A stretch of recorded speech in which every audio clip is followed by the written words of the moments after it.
Hey there, traders. Chris Keen. Let's do a quick weekend wrap and end out the week. And we have fiscal cliff issues, which we could see create a little bit of volatility. But let's just take a look at a few of the pairs. The Euro USD, you can see it has resistance up at 133, and support is still staggered in the same level between 131.50 and 131.25. These are going to act as the levels to watch, and it's going to take a break of either one of these to really get things going. A break of the 133, we find resistance right above at 133.70, followed by 135. A break below, and we could see a cycle down lower, and ultimately the 130 level, which I think at 129.75 is the 50 fib from their most recent move. So basically we're going to watch these levels. You can play the range in the interim if you like. If you want to play even shallower ranges, we can see that 132 is significant resistance to the top side. So we could see bouncing in these levels in just for intraday. If we break that, though, it does favor a cycle back up towards the top of the range.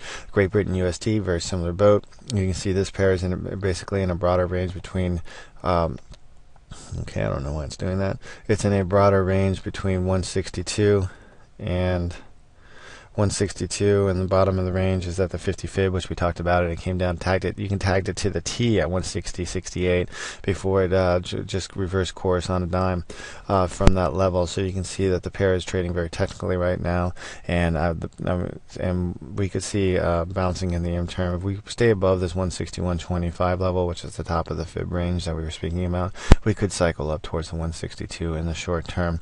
New Zealand USD, you can see continues to move lower, but now it's consolidating.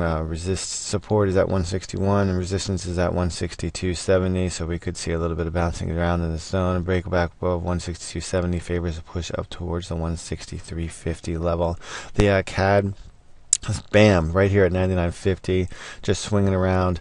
It has to break this level. It breaks this level, it could push higher, and we've been struggling. It seems like all year with some price level or fib level, which is resting right at the 1.0040 level. That once again is the top of the range, strong resistance.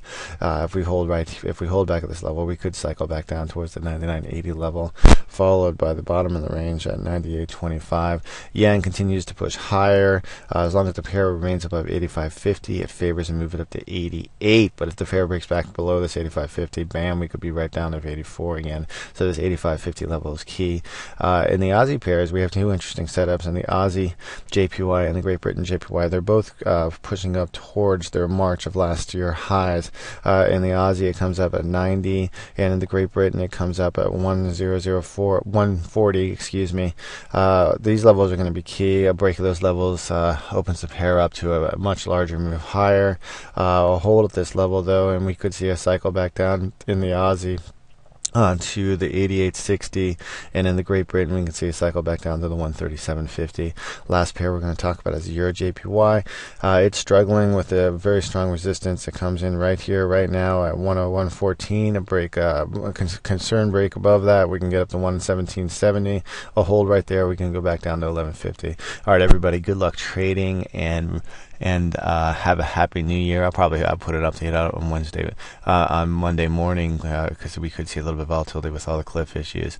And everybody have a great weekend, and try to keep your trades keen and keep the pips clean.